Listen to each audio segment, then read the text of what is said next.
Brighton in summer is a popular spot and has been so for centuries. In the Georgian era, it was a stylish retreat of the rich and famous. Later, in the 19th century, the advance of the railways opened up the seaside town. People from all walks of life journeyed there for its fresh air and long, sunny days. By the 1930s, Brighton was an easy and popular day trip from London. But if that modern train line brought tourists to the town, it also brought those with a darker purpose.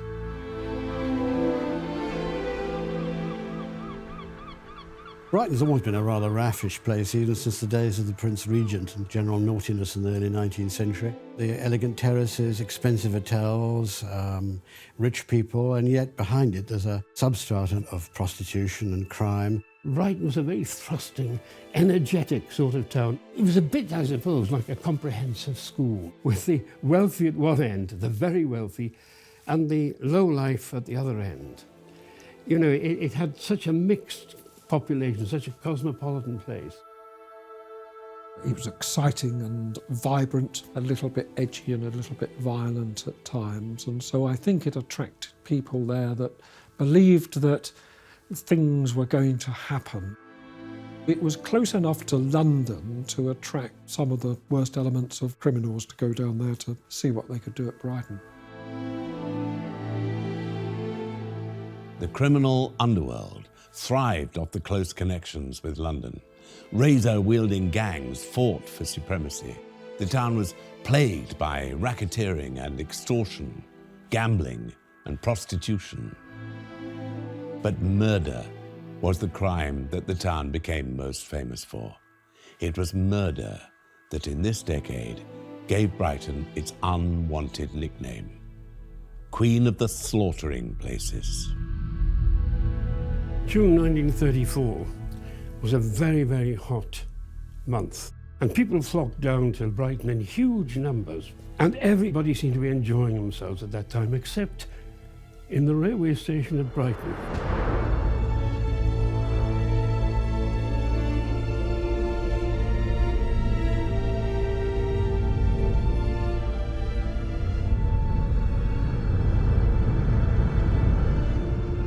A station porter had alerted the police to a foul-smelling trunk, the contents of which would shock the nation.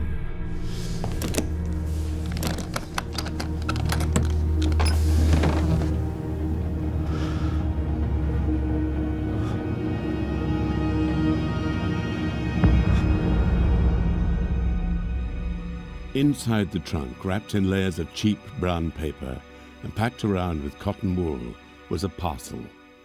It was secured with a long length of sash cord. The police untied it and opened it. Inside was the dismembered torso of a young woman. Recognizing the severity of the crime, the Chief Constable of Brighton Police requested assistance from London. It was usual at that time for provincial forces to call in the Yard, because the Yard had the expertise and the resources to help in inquiries. It should also be added that liaison between various police forces wasn't very good at that time, so it was a good idea to have officers down from London who might also know likely lads or lasses who were involved in crime in Brighton. That evening, just hours after the discovery of the torso, Chief Inspector Robert Donaldson and Detective Sergeant Edward Sorrell arrived in Brighton to take charge of the investigation. The trunk was left at the station on the 6th of June, Derby Day, racing fans. According to the tag number, staff estimate it was deposited there between 6 and 7 p.m. Obviously, we're going to be questioning everyone who was on duty at that time. More than 90 pieces of luggage were left in the cloakroom on that day alone, gentlemen. It will be difficult for staff to remember individuals, so we will have to jog their memories. The trunk was a common make, but it was new. It would also have been heavy. It may have taken 2 people to carry, so an employee, a porter, might have even helped the suspect with it. This will not be an easy case. As it stands, we do not have much to work with, but if we are thorough, And if we are precise, gentlemen, I do believe we will apprehend those responsible for this. Who was the killer? And who was the victim? And where was the rest of her? There were few clues. There were no identifying marks on the body and no fingerprints on the suitcase. The one lead police had was a fragment of handwriting found on the paper wrapped around the body. A single word, written in blue pencil, could just be made out. Ford.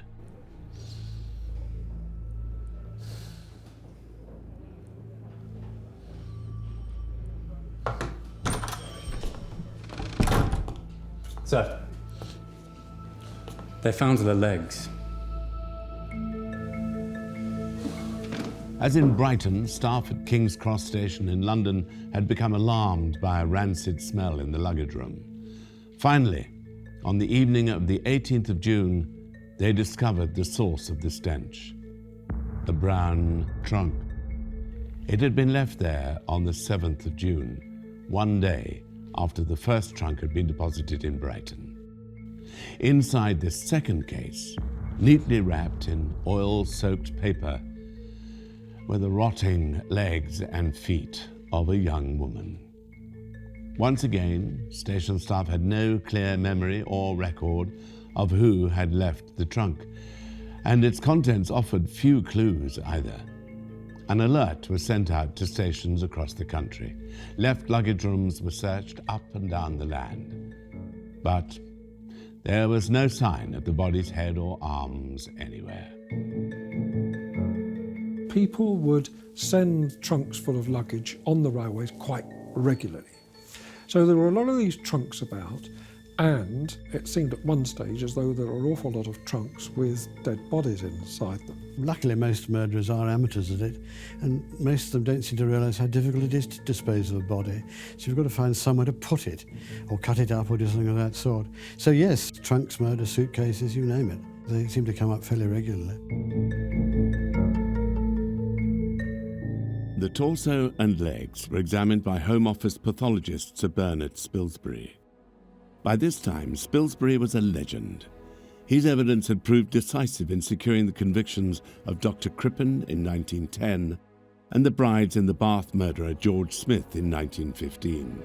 2 decades later, he was still the most renowned and respected pathologist in the country.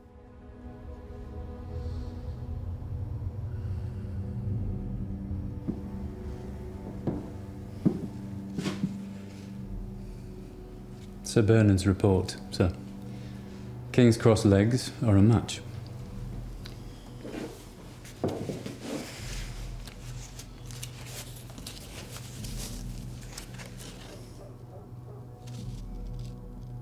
She was pregnant.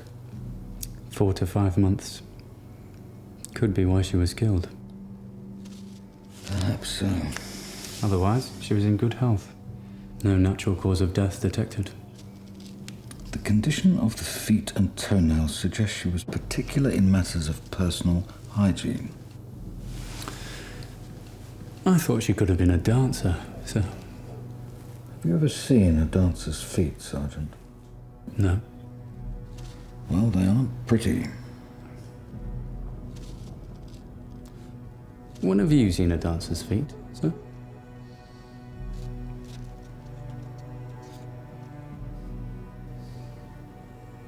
Dismemberment occurred several hours at least after death. The press are going to love this. Donaldson was right. Almost 50 representatives of local and national newspapers descended on Brighton. They loitered outside the police station day and night, eager for any scrap of information they could sensationalize for their readers. But such scraps were thin on the ground. The dead woman's identity was still unknown. How she died and where was another mystery. As yet, Inspector Donaldson was no closer to finding answers or the killer.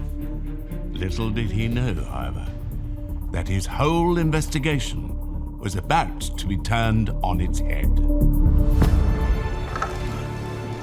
The case, which would become known as the Brighton trunk murders, was quickly gaining notoriety. But the police investigation had few clues to go on. With no way to identify the victim or killer, the police turned to the public. They did not disappoint.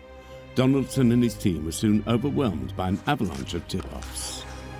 A card index with 13 different categories was needed just to cope. In New Kent Road, London, Annie Watts read the news reports with mounting alarm.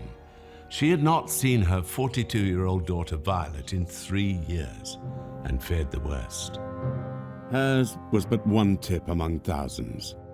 800 missing women had been reported to the police. Donaldson and his team had to check every one. But among the 70 who were not found was Mrs. Watts' daughter. Born in 1891, Violet was a music hall artist. But singing and dancing in cheap venues for pennies was a difficult way to make a living. Often she relied on prostitution to get by. Violet Saunders was from a family of 9. She eventually became part of a song and dance duo. She didn't exactly play the Palladium, it was something more like the Balham Hippodrome. Her partnership broke up in 1927. She took up with another man under the title of K&K. That lasted until the early 30s, but then they parted company, partly, I think, because she'd taken to the bottle a bit, and also perhaps was experimenting with drugs.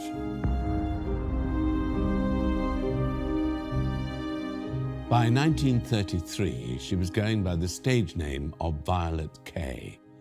It was in this year that she met a man calling himself Tony Mancini.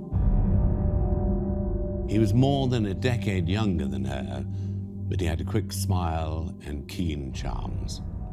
In September that year, she asked him to come to Brighton with her. Mancini agreed. She conceived a passion for Mancini, and she wanted him to move away from the violence of London down to Brighton. And for some months, Mancini lived off her earnings. They had a basement flat in Park Crescent, and when customers came calling, Mancini would go away and then return later on and pick up the money from Violet, which she was happy to give him. But she was also incredibly jealous. Violet was too old to be the dead woman found at the train stations, but police were in no position to dismiss a lead. Weeks had passed, and they were no closer to finding the killer. When word reached them that Mancini had been witnessed disposing of women's clothing, Inspector Donaldson decided to bring him in.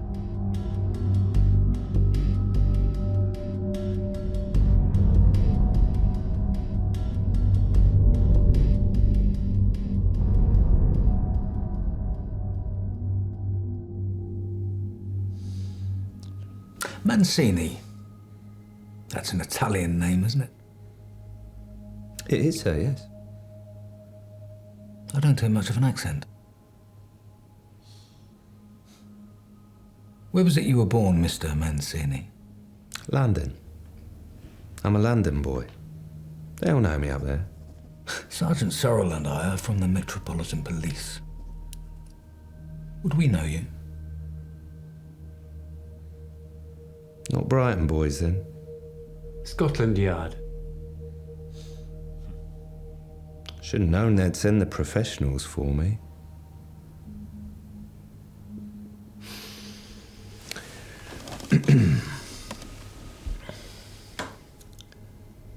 Look, I'll tell you the truth. That's why you're here. It's just a name. Mancini. I made it up. Tony Mancini is not your name.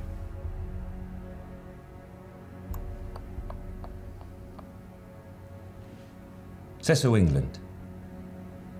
Louis. Cecil Louis England. You get all that?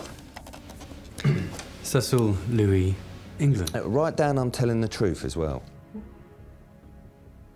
Why Mancini?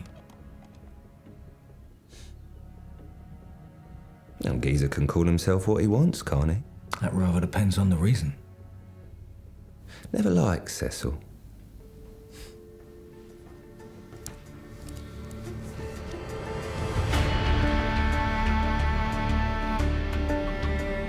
Tony Mancini, his real name was Cecil England, but he also used the surname Notorious.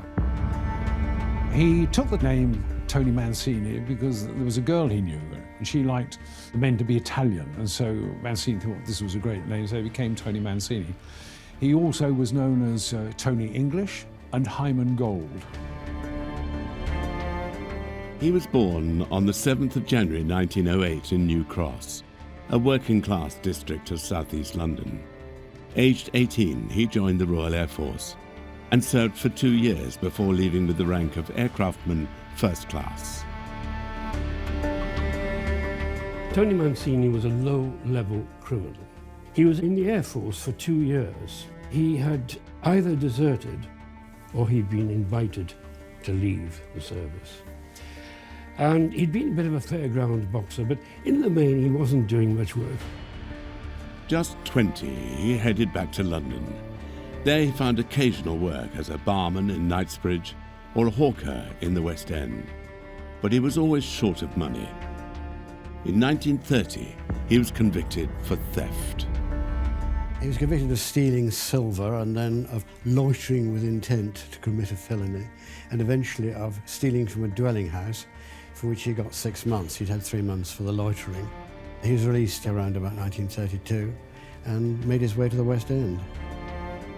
On his release, he began work at a club near Leicester Square in the heart of London. He told co-workers there his name was Tony Mancini. It was at this club that he met Violet Kay. Are you acquainted with a woman named Violet Kay?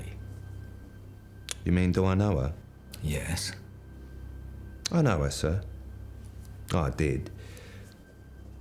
She were my missus till she left. Where did she go? I come home from work and find this letter saying she's leaving, going off with some other geezer, someone who can keep her better. What was his name? I didn't see it coming. Her leaving me. You know, I used to play for Queen's Park Rangers. What was her new man's name? Well, she didn't say. From what I've heard since, it was this Moore geezer. He had a bookmaker's office on Gloucester Road. Don't know where he is now. When was this? May? When in May? Well, I've been at the Skylark about a week, so 14th, something like that. Yeah, I come home from work and she were gone.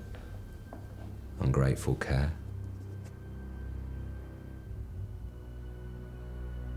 Mr. Mancini. England. Cecil Louis. Mr. England.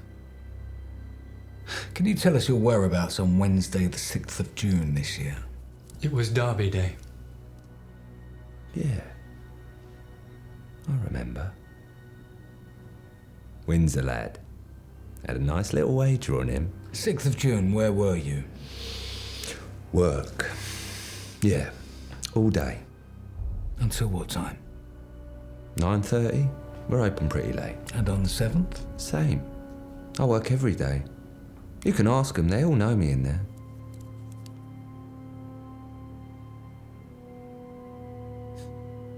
Police kept watch as Mancini returned to the seaside cafe where he worked. He seemed unalarmed. After an afternoon serving food and drink to customers, he joined friends at a local dance hall. Donaldson called off the surveillance. It was a mistake. The next morning, the suspect was not to be found at his lodgings in Kemp Street, nor anywhere else in Brighton. Mancini had vanished. Brighton, 1934. Weeks had passed since the first discovery of the body parts in the trunk. But investigators, led by Inspector Robert Donaldson of the Metropolitan Police, were no closer to solving the crime. As an eager press and public waited on news, observers were struck by the similarities between the case and another crime from over a century before. For this was not the first trunk murder in Brighton's history. In 1831, the pregnant Celia Bashford was murdered by her husband, John Holloway. He was a violent bigamist who could not afford another child. He conspired with his second wife, Anne, to murder Celia. Holloway lured her to a house near the beach and strangled her with a rope. Together, John and Anne dismembered the body. The first thing they did was to cut her arms off, her legs and her head. And they were taken separately by wheelbarrow down to where Holloway was staying in Margaret Street and pushed them down the Privy. The next day, they decided that they had to get rid of the rest of the body, this dismembered corpse. The trunk was put into a trunk, in effect. Rather like Mancini, he hired a wheelbarrow to take her to another spot, which was called Lover's Lane, and buried it in a shallow grave with items of clothing, which in fact was his undoing. Two men were walking through a local park and they saw a piece of red cloth on the ground, and one of them poked it with a stick, and they found body parts. A lot of people turned up to see what was going on. We don't know what the identification was, but one of the women in the crowd said, "That's my sister." That, together with gossip, because Brighton was a very small place in those days, pointed the finger at John Holloway, who was arrested. He told various stories, which none of which were true, and he was duly convicted. Holloway's wife, Anne, soon confessed. He was tried and found guilty. He hanged on the 21st of December, 1831. There was no such easy resolution for police in 1934, however. Almost a month had passed since the beginning of the investigation, but the victim found in the luggage remained nameless, as did her killer. One suspect had been identified, a Londoner who went by the name of Tony Mancini. He had aroused suspicion by giving away women's clothing. His girlfriend Violet had not been seen for weeks. It seemed promising, but police were soon disappointed. Their inquiry showed that Violet was too old to be the woman in the luggage, and Mancini had been at work on the days the trunks were deposited at Brighton and London. It was another dead end. On the morning of the 16th of July, however, a man came into Brighton police station with new information. His name was George Barnard. He was Mancini's landlord. He told police that Mancini had suddenly vanished.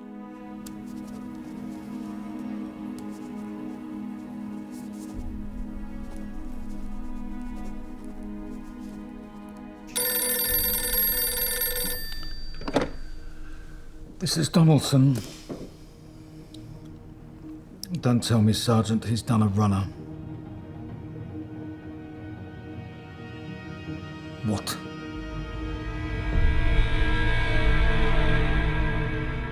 Donaldson soon learned that Mancini had due cause to disappear.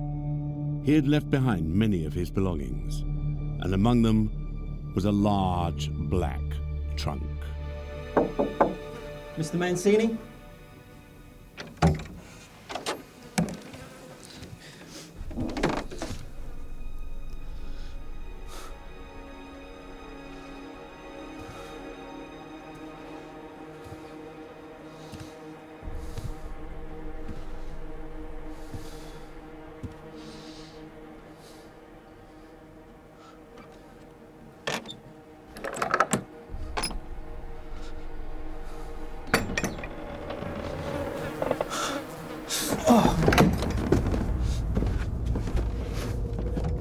Inside, he could see evidence of a skull and head hair, and he thought he'd found the missing skull of the remains that were found at Brighton Station and King's Cross.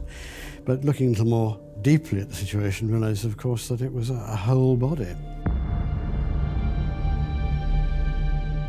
And the mothballs that he'd put around the corpse had had no effect. The stench was absolutely awful. When they actually found the trunk with Violet Kay's body in it, it was, of course, a great surprise to the police because they all of a sudden had too many legs for it not to be two bodies. They did have some difficulty working out the identities. Sergeant, At 11:40 this morning, Sergeant Scales and I attended the lodgings of Cecil... Just call him Mancini. Mancini was absent, believed absconded. In the flat, we found a large black trunk. It contained the body of a woman. We believe this to be Violet Kay, one of the women we've been tracing. A post-mortem will be carried out this evening by Sir Bernard Spilsbury, but it was obvious that the body had been in the trunk for some weeks.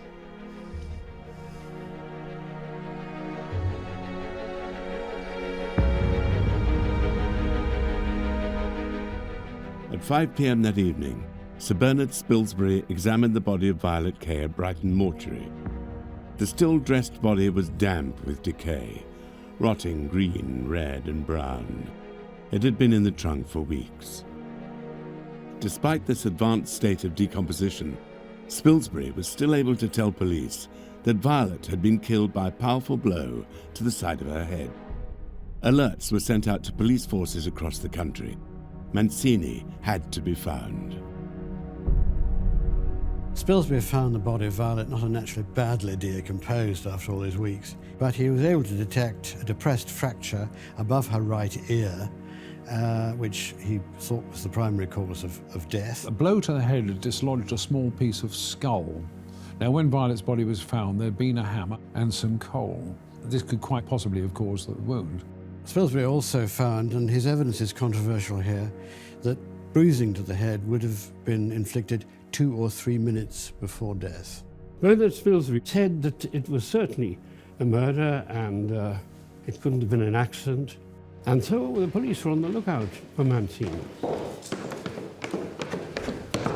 So, statements from the men who were with Mancini last night. Right. What do they have to say? They were with Mancini in the club after our men... After I called them off, yes.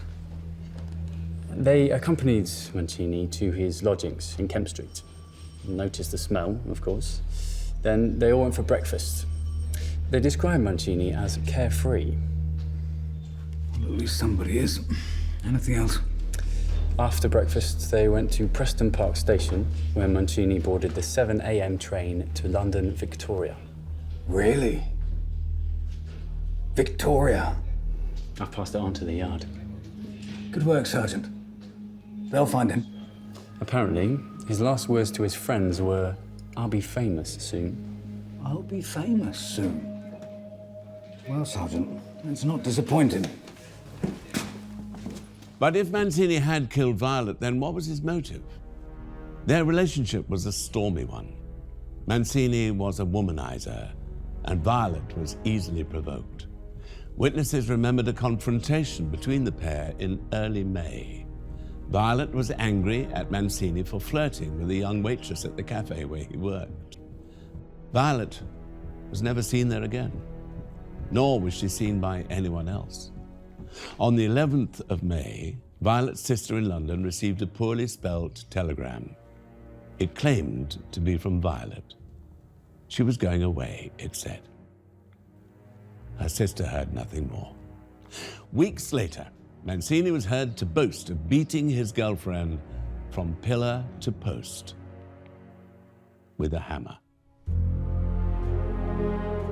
The message said, "Gone away, gone abroad, sailing today, will write." The police got the original note, which had been handed in at the post office, and this matched up to Mancini's handwriting on the menus that he'd written at the Skylark Cafe.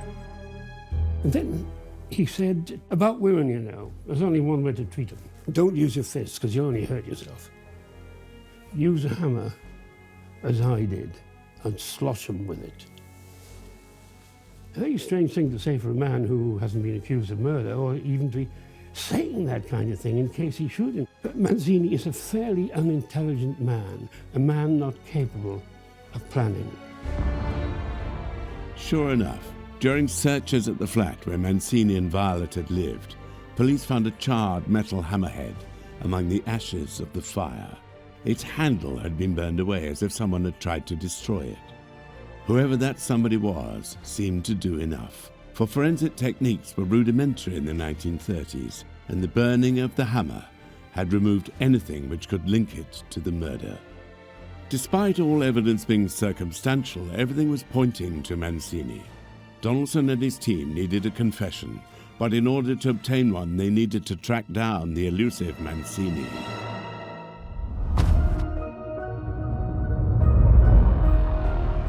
Having left his home in Brighton, Tony Mancini had fled to London, leaving behind most of his belongings, including a large black trunk containing the rotting body of his girlfriend, Violet Kay. The police were working around the clock to find him, and early on the 17th of July, Donaldson received the news he'd been waiting for. Mancini had been found and arrested. He had enjoyed his 2 days of freedom. He'd gone drinking with friends and even took the time to seduce a 17-year-old girl. Now, however, Mancini faced a far less pleasant encounter.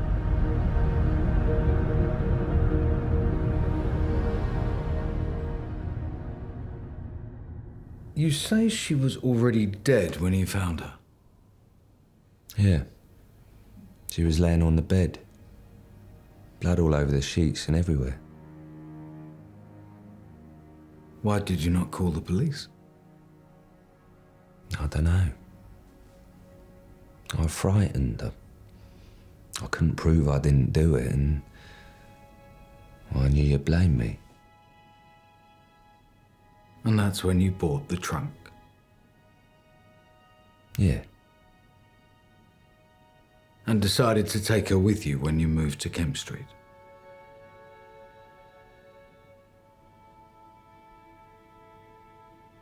You have no idea who might have killed her? As God is my judge. I don't know. Well, she was a prostitute, you see.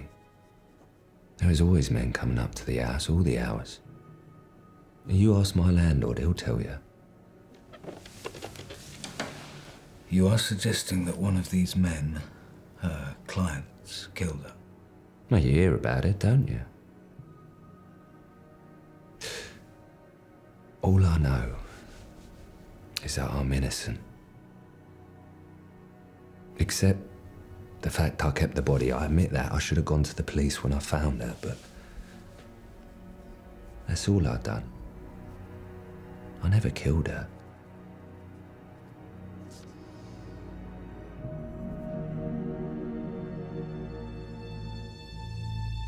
They were sure of Mancini's guilt, but had no solid proof, and it was clear that a confession was out of the question. Despite this, they were convinced they had enough to satisfy a jury in a court of law. A trunk containing a woman's body was found in a room which you occupied at 52 Kemp Street, Brighton. As a result of our inquiries, you are now to be charged with her murder. You are not obliged to say anything unless you wish to do so. But anything you do say will be taken down in writing and may be given in evidence. Is that understood? I'll say it again. I'm not guilty.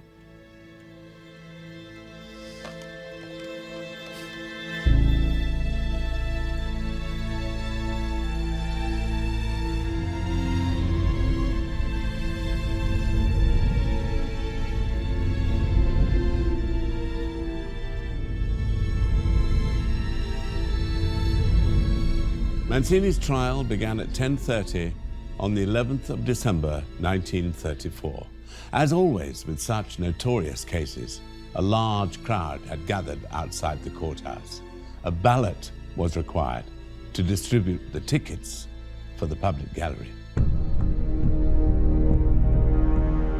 Following Mancini's plea of not guilty, the prosecution began. They told the jury that Mancini had killed Violet Kay, that he had stuffed her body first into a cupboard and then a trunk, which he transported across Brighton to new accommodation. Suspicions raised by the smell and strange liquid seeping from the trunk were dismissed by Mancini until his police interview and flight from justice. The esteemed K.C. Norman Burkitt was the defense counsel, but even with his experience, he had his work cut out with Mancini. When Mancini went to court, he was the villain. He was turned into an absolute monster. People booed and shouted and hissed. He was quite a loathsome creature. But Violet was characterised as a drunk, drug addict. She was a prostitute. That was her reputation, such as it was completely shredded.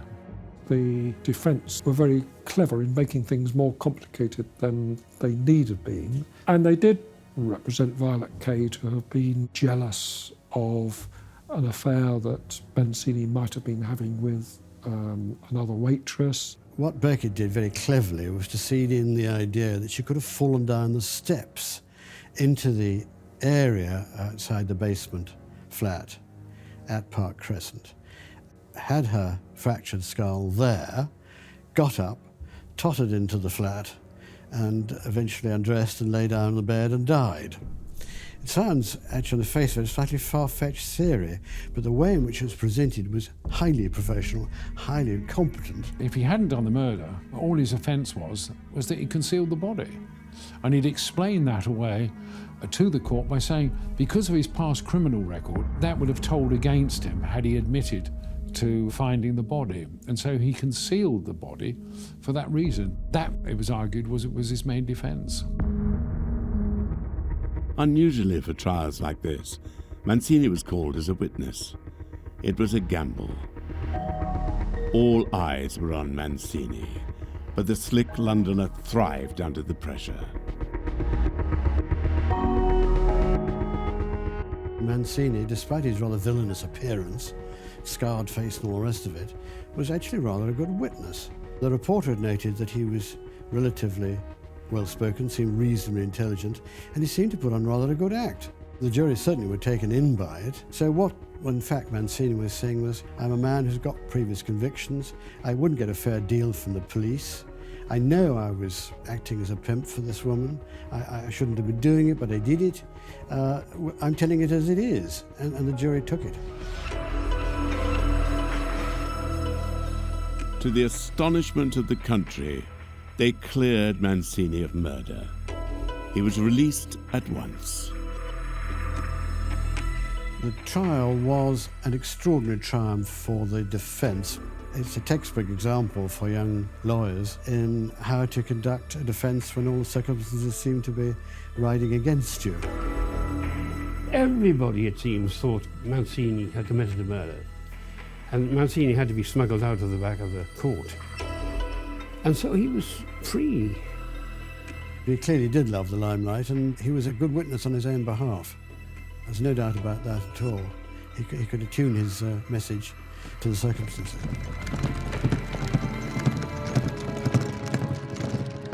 Mancini escaped the noose. But what of the original murder? What of the woman found in pieces at Brighton and London?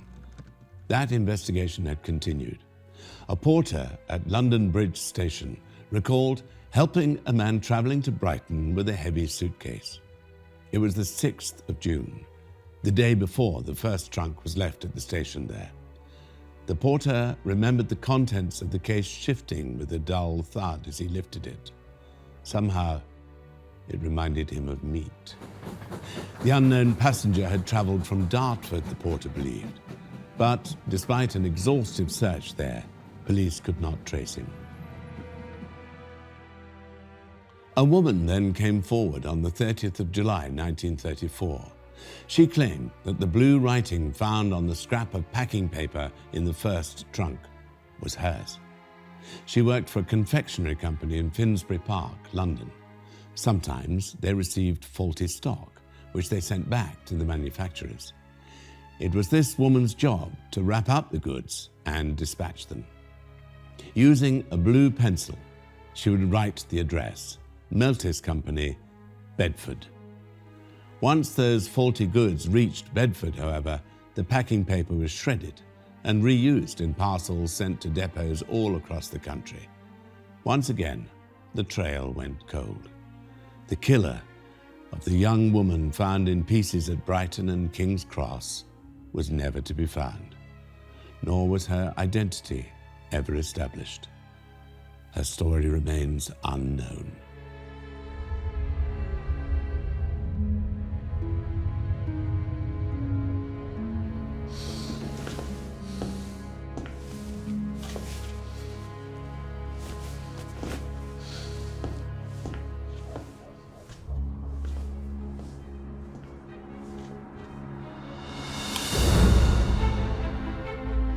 The killer of Violet Kay, however, was eventually confirmed. In November 1976, Tony Mancini gave an interview to the News of the World. Finally, after more than 4 decades, the truth emerged. Mancini told the newspaper he had killed Violet. He'd thrown a hammer at her during one of their frequent arguments. Panicking, he'd then hidden the body and lied about Violet's whereabouts. Despite this confession, there was still no justice for Violet. The law said that a man tried and cleared of a crime could not face a jury again for the same offense. Mancini lived to an old age. Brighton would never forget that summer, however, when it was the murder capital of England, the queen of all slaughtering places.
He was a small-time crook.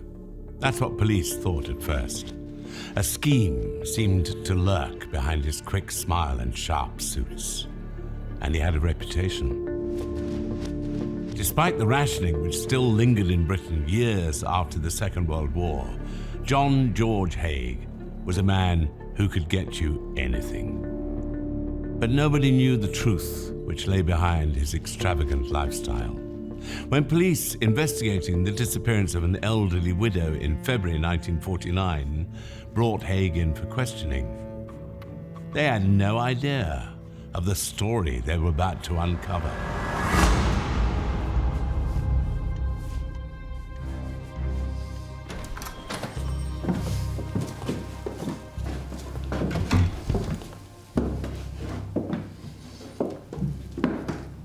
Apologies for keeping you waiting, Mr. Haigh. Please, do call me John.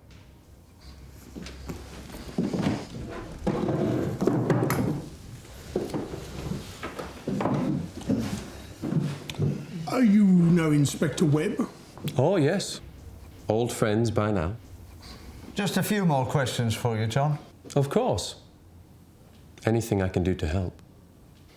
I was just telling Inspector Symes that you're a businessman. Hurstly Products Limited. Director and Chief Engineer. Oh, well, that must take you all around the country to work like that. Oh, I get about on my rounds, yes. It's a lovely-looking motor car, that Alvis of yours.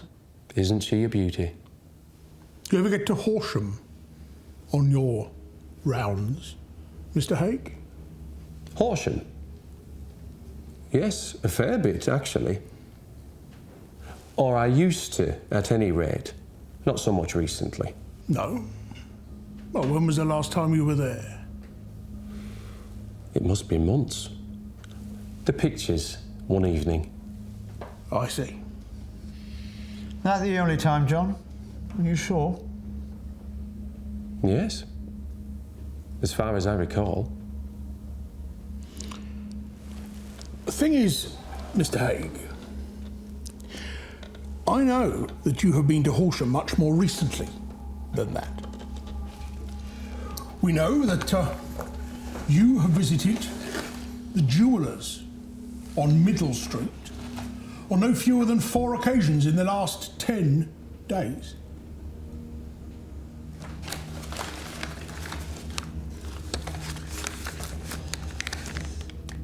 You sold them all this. They're Mrs. Durand Deacon's, aren't they?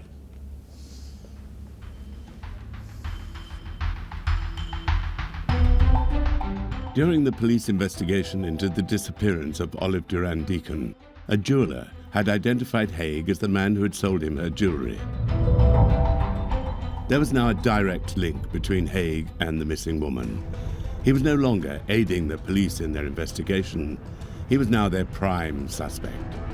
Haigh knew his devilish scheme was at an end. It's time to tell us what happened, John.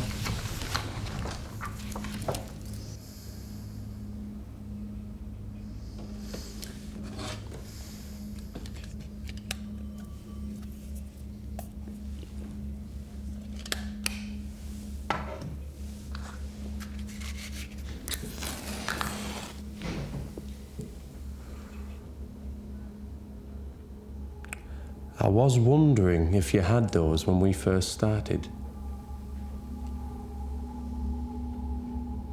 I'm afraid it is a rather long story.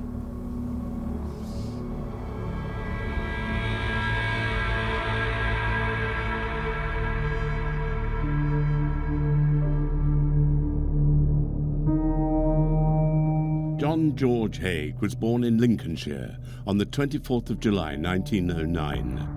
He was the only child of deeply religious working-class parents.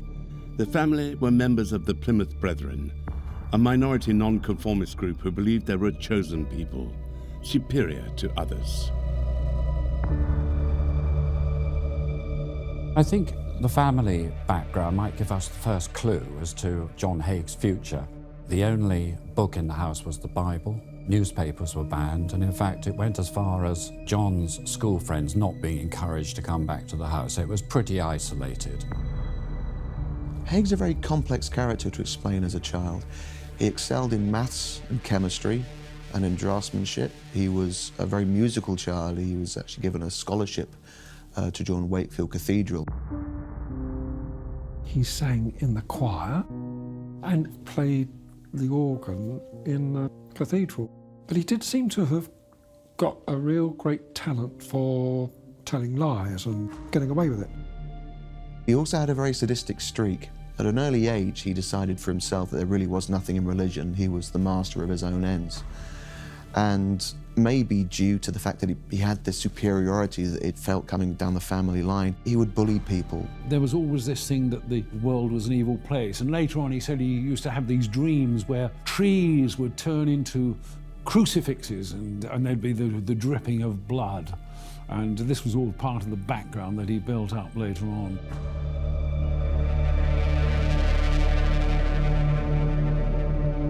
Haigh's upbringing was strict, but not unloving. There were few signs in childhood of his later criminality, but almost as soon as he left school, he began the life of a petty crook and swindler.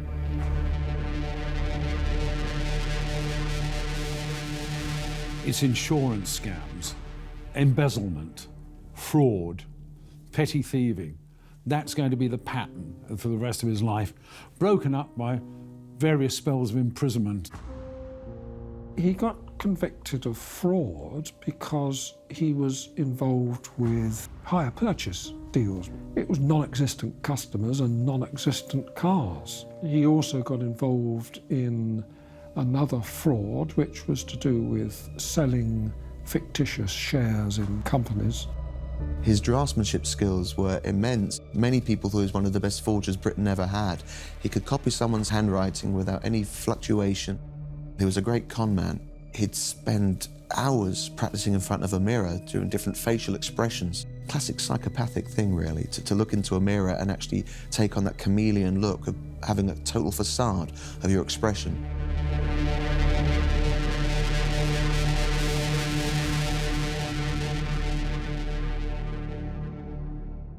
Money was always the motive behind Haigh's crimes.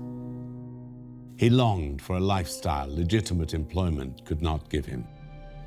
By 1949, he had advanced to more serious crimes.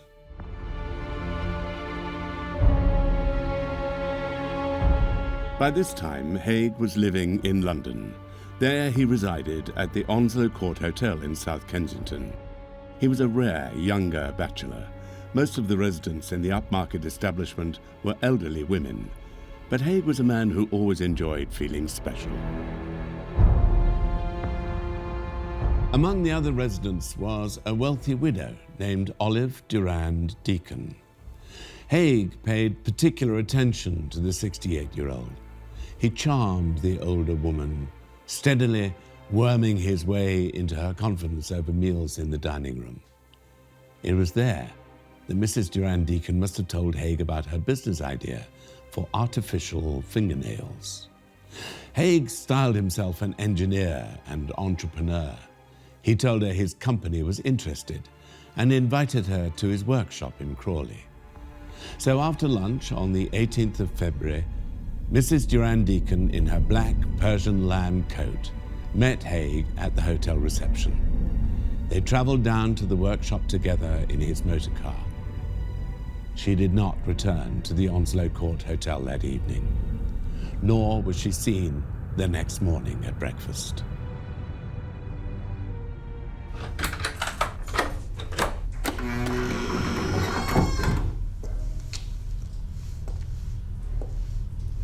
Here we are. How exciting. Welcome to Hursley Products Limited.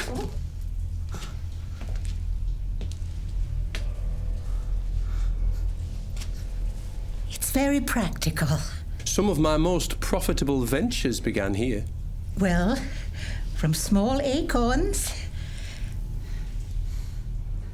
great oaks do grow. Oh, yes. I suppose they do. Shall we have a look at some of our little acorns? The prototypes. Oh, yes. Yes, of course. The prototypes. What am I thinking?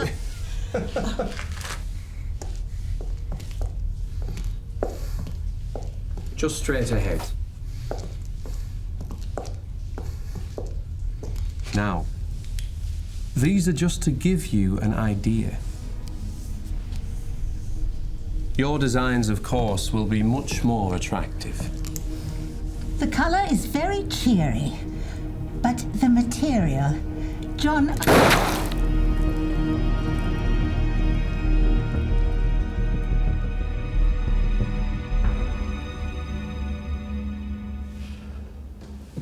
What is it you've done?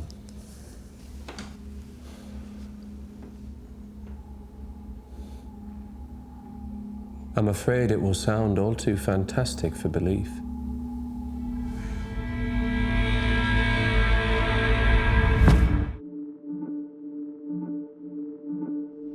The sudden disappearance of Olive Durand Deacon caused alarm. Fellow resident Constance Lane was particularly worried. Mrs. Durand Deacon was a woman of regular habits. Disappearing like this just wasn't her style. Haigh echoed Mrs. Lane's concerns. He insisted that Mrs. Durand Deacon had not, in fact, kept her appointment with him. He had not seen her, he said, since Friday morning. By Sunday, there was still no sign of the missing woman. Haigh and Mrs. Lane went to the police with their worries. An investigation was opened. Police suspicion soon turned on Haigh. His workshop in Crawley was searched. On the floor, packed with straw, were several large chemical containers. They were empty. In a briefcase, police found a gun, along with passports and ration cards in names they did not recognize. Tucked among the papers and an envelope of ammunition was one other thing: a receipt from a firm of cleaners in Reigate. It was for a woman's black Persian lamb coat. Mrs. Durand Deacon no longer exists. She has disappeared. I have destroyed her with acid.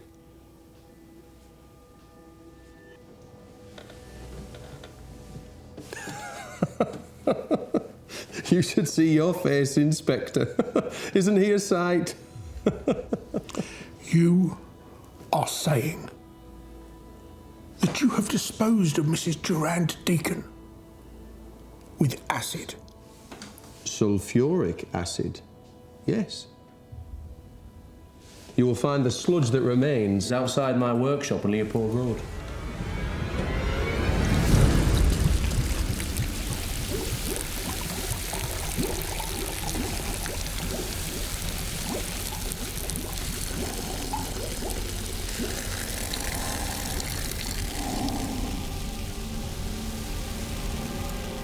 Haigh hoisted the body of Olive Durand Deacon into a large drum, which he then filled with sulfuric acid. Within a few days, all that remained of Mrs. Durand Deacon were the fatty sludge and plastic handbag which had resisted corrosion. Haigh disposed of it all in the yard outside his workshop. He bent the body in half and pushed her bottom first into the oil drum. That's when he pumped in the sulfuric acid. He got rid of the jewellery and the furs and got money for those. He went to a nearby pub, had lunch, and went back, and he started continuing to destroy the body. He tried to make sure he dissolved her in these wretched drums, and after about 48 hours he more or less achieved that. But he had no drain to put down the remains, so he just sloshed everything in the backyard, but there was a lot of junk and mess, and he thought, well, if I tip it out there, it'll never be noticed. He tipped out the contents of the oil drum on the waste ground at the side, and there were still parts of her that hadn't been destroyed. Her dentures weren't affected by the sulfuric acid. There were bone fragments, particularly one of her heels was left. And most crucially of all, Olive Durand Deacon had gallstones. He tipped these stones out, put them on the waste ground, not really realising that to a pathologist, gallstones look very different to small pebbles. Possibly had they been left in the acid for long enough, they might have disappeared completely, but the fact that this was tipped out of the barrel may have contributed to them surviving intact. It's quite a simple process, really. Once you've mastered it, at any rate. What do you mean?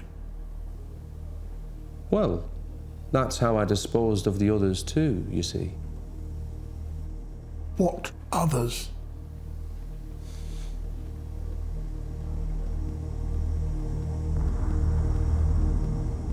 Haigh's first victim was William McSwan. They first met in 1937. Haigh was employed briefly as William's chauffeur and seemed to thrive in the work. But of course, it could not support his more extravagant tastes. His expensive cars, tailored suits, and relentless gambling were soon funded instead through criminal endeavour. Those led to prison. But Haigh was not forgotten by his one-time employer. William visited him behind bars, and the pair would meet for drinks after Haigh's release. On the 9th of September 1944, the friends met at the Goat pub on Kensington High Street, as they had several times before. William had no idea of what Haigh had planned for him this time, however. From the Goat, I took Mac back to Gloucester Road. I had a basement flat there, number 79, opposite the tube. The moment I closed the door behind us, I gave him a little tap on the head with a cosh.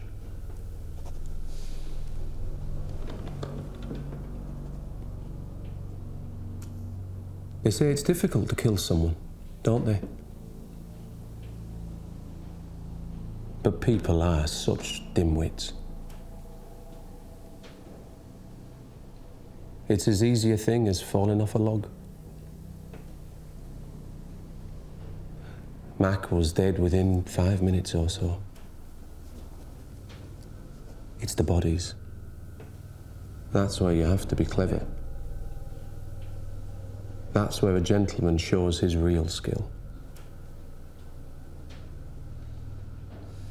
So, you dissolved Mr. McSwan in acid?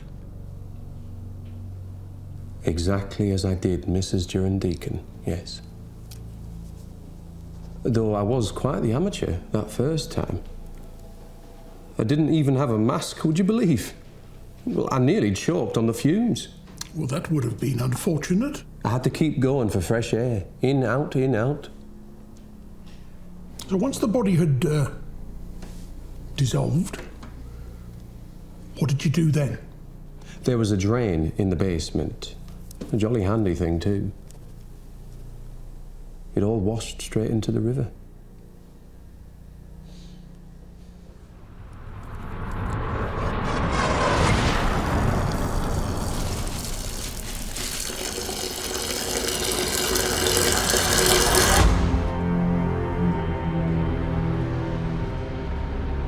The petty crimes of John George Haigh had escalated. In a few years, he had gone from fraud and minor offences to the most heinous misdemeanour, murder. His friend and work colleague, William McSwan, was his first victim. But Haigh, unlike most killers, had devised a foolproof way of dispatching his victims. Or so he thought.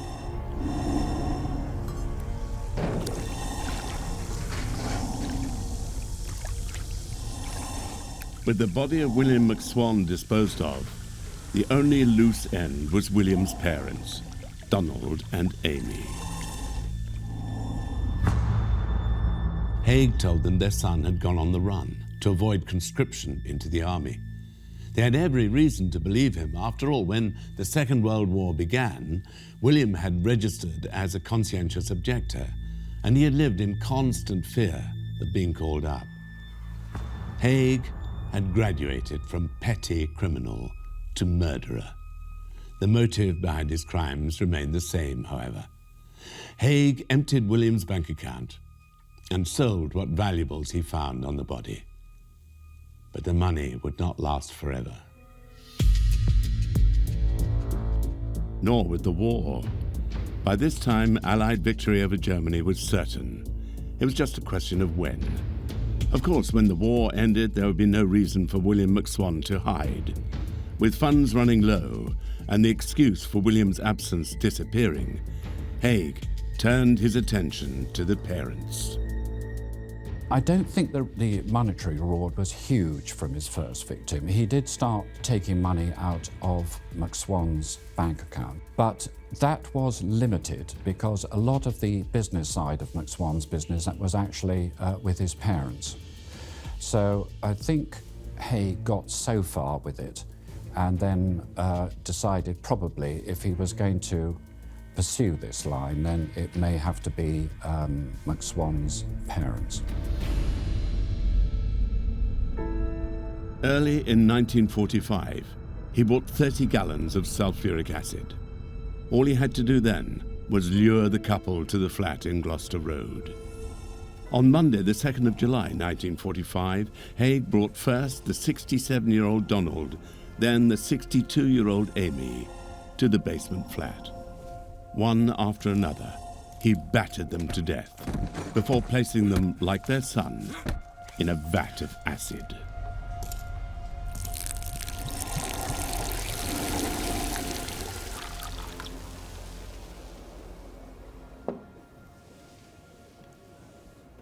Neither of them had any apprehension of what was to happen. I made sure of that. They felt no fear. I see. So, after you beat them to death, I take it dissolving their bodies in acid was your next act of kindness? I am not a cruel man, Inspector. I was never cruel to any of them. Just answer the question, John. I am a very kind person. I often go out of my way for others. And it's very rarely reciprocated, I might add. So, what did you do next? You put them in a tank of acid? Separate tanks, yes. And how long does this take, the process? It depends on their size and build, the water content of their bodies, that sort of thing. It generates a tremendous amount of heat. Did you know that? No, I did not.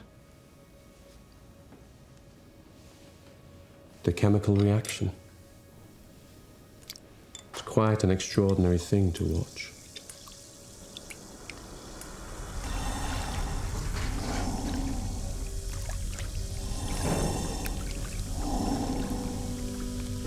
He was a charmer, he was articulate, he could just about persuade them of anything. So he dealt with the parents in exactly the same way as he'd dealt with the son.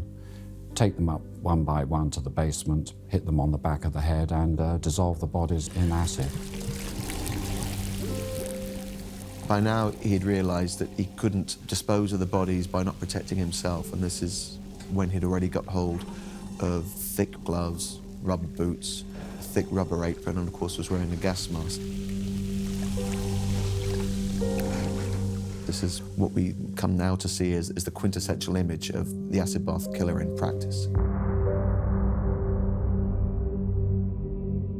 After the McSwans had been killed, he went to a solicitor's office posing as the son and gained power of attorney over the properties and over their finances. Altogether, he made roughly about £8,000 to £9,000. He actually signed the paperwork in the presence of witnesses and amazingly got away with it all.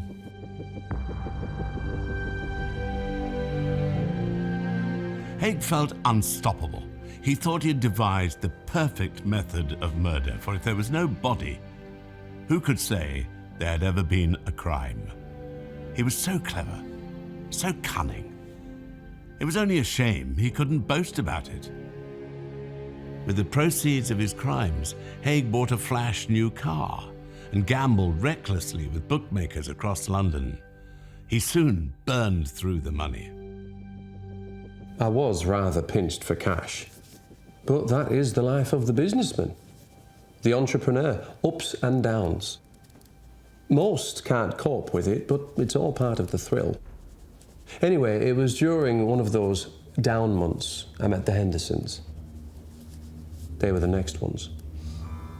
Archie, Dr. Henderson. His wife was Rosalie, second wife, a decade younger. They had a hell of a marriage. The things she told me. So, when was this exactly? You said 1947? Summer. Late summer. Do say if I'm going too fast for you, Inspector. No, go on. They were interesting people. Amusing. Fond of expensive parties. Oh, they had this lovely dog. This little red setter called Pat. He was a dear thing. Blind, it turned out. How was it that you met them, the Hendersons? It was a stroke of luck, really. I answered an ad in the paper. They had this place up for sale in Ladbroke Square, and I expressed an interest.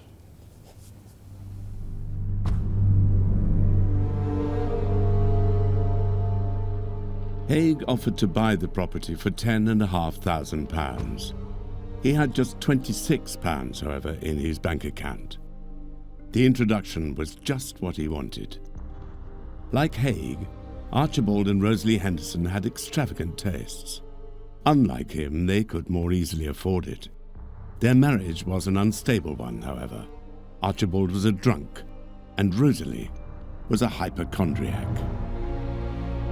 The way he got friendly with them was through music, because of his piano playing, the organ playing, and it was this love of music which brought the three of them together. He ingratiated himself into their lives. They were great socialites. They were wealthy and loved parties. He fitted the part completely with his smart suits, and he would walk their dog, Pat. And so it was quite easy to enter the Hendersons' way of life.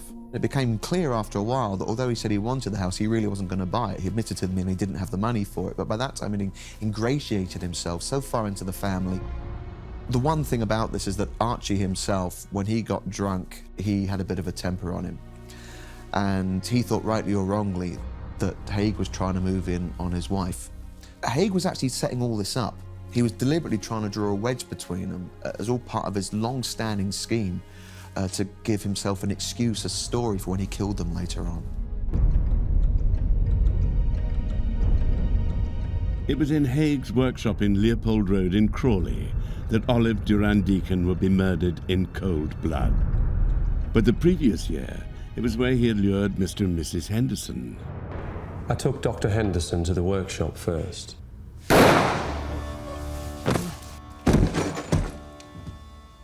I shot him in the head.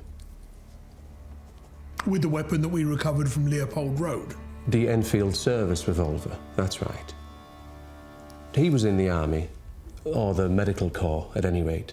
So it was his gun? I took it from their house. So you walk into the workshop and you shoot Dr. Henderson in the head? Yes. I then put him in a tank, of course, and went to fetch Rosalie. I told her Archie had been taken ill, that it was an emergency.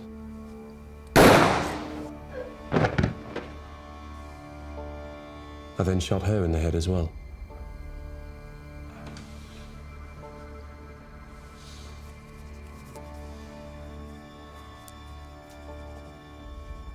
Haigh dumped the dissolved remains of the couple in the yard outside. He then sent letters to their friends and family, impersonating the couple and saying they'd gone overseas. Once again, he forged deeds of transfer for their property and took money from their tenants. This time, however, his victims were missed. They were socialites, they had relatives, and they had friends. He still managed that by saying that there'd been a few money troubles and that they had taken off for South Africa. The person that was hardest to convince about this was Arnold Berlin. Rose Henderson's brother was very, very suspicious and wanted to know what was happening. And Haigh said Dr. Henderson had committed an illegal abortion and there was a danger of him being arrested. That was the cover story. There are some amazing letters forged by Haigh to Berlin, written as from Rose mostly, copying her handwriting and suggesting that Haigh has been such a wonderful friend, you know, do look after him, but we're off to South Africa, everything is just fine, you know. Rose's brother got particularly concerned when a letter supposedly came from the Hendersons saying that they owed Haigh £2,500, and if it wasn't paid within a couple of months, then their car and their house was due to be given to him in lieu of payment. This sounded very suspicious. Arnold was not convinced by the letters and telegrams he received. He came to London to search. But his suspicions never landed on Haigh, even when Arnold spotted his sister's address book in the man's car. Haigh just seemed too helpful, too nice, too plausible. Arnold eventually gave up. Haigh's narrow escape only made him more reckless. Haigh began 1948 with more than £7,000 in his bank account. That's over $250,000 in today's money. But by early 1949, he was in debt again with his bank. He owed money to countless bookmakers and was well behind in rent at the Onslow Court Hotel. Haigh was confident he would find a solution, however. Many of his fellow residents at the Onslow Court Hotel were wealthy women, after all. Mrs. Durand Deacon, the widow from room 115, was not the first resident Haigh targeted, but she was the first who agreed to accompany him to Crawley and his dank workshop there. John, Over a period of 5 years, Haigh killed them all before dissolving their bodies in acid.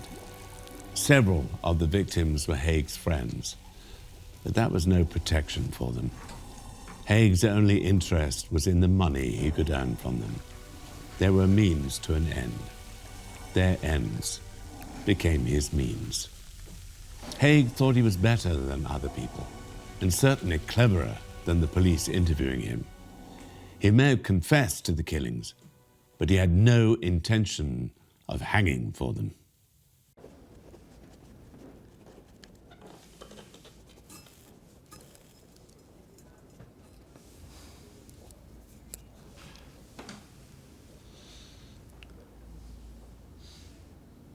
Would you like a magazine? No, I'm quite all right. I don't know how long it'll be. What is dear Inspector Symes up to? Well, John, like all of us, he's working very hard to get you hanged. But what on earth for? What's the one thing we hang men for in this country? But you can't prove anything. There's no body. We don't need a body to prove murder. Yes.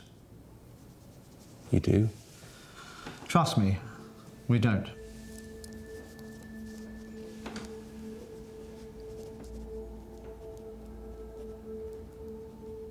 They don't hang insane men, do they?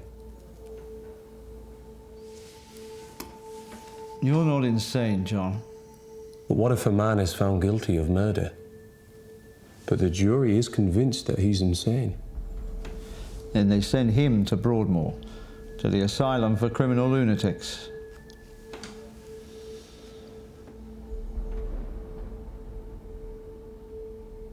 Does anyone ever get out?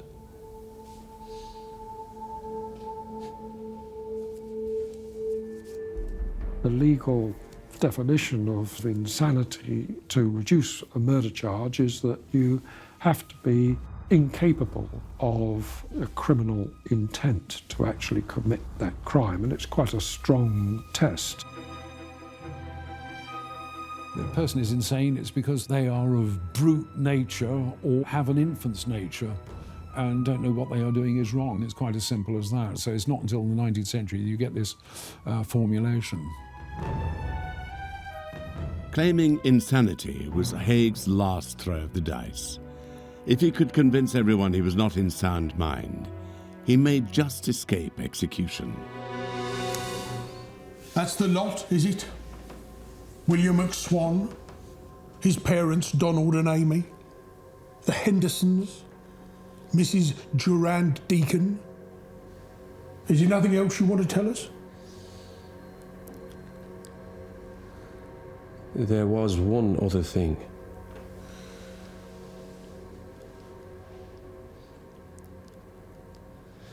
I drank their blood. You what? After I killed them, I made an incision in their necks, drained their blood, and then I drank it.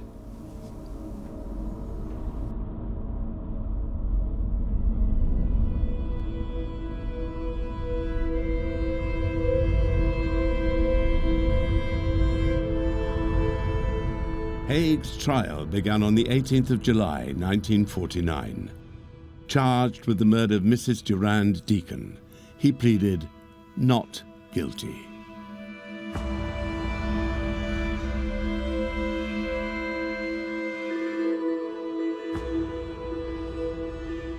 But his defense would not deny that Haigh had committed the murders. Instead, they would argue that he was insane, and an asylum should be his destination rather than the gallows. The case would turn on one question. Did Haigh meet the legal definition of insanity? His destiny would be shaped by an obscure case from over a century earlier. Daniel Macnaghten was a Scottish woodturner. In 1843, he attempted to assassinate Robert Peel, the British Prime Minister. On the afternoon of the 20th of January, he waited near Downing Street until he spotted his target. Macnaghten then walked up behind him, drew a pistol, and fired at point-blank range. But Macnaghten had been mistaken. It was not the Prime Minister he shot, but a civil servant named Edward Drummond. Drummond died 5 days later, and Macnaghten was put on trial for murder. But he escaped the death penalty. His defense convinced the court that Macnaghten was suffering from delusions. he was cleared. The verdict provoked outrage in Britain. Judges were summoned by the House of Lords to explain the decision. Their answers would define the law on insanity for the next century and more. The judges told the House of Lords that a defendant could claim insanity if they satisfied one of two criteria.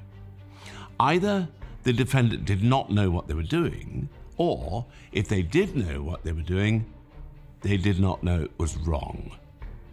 The judges' answers became known as the McNaughton rules.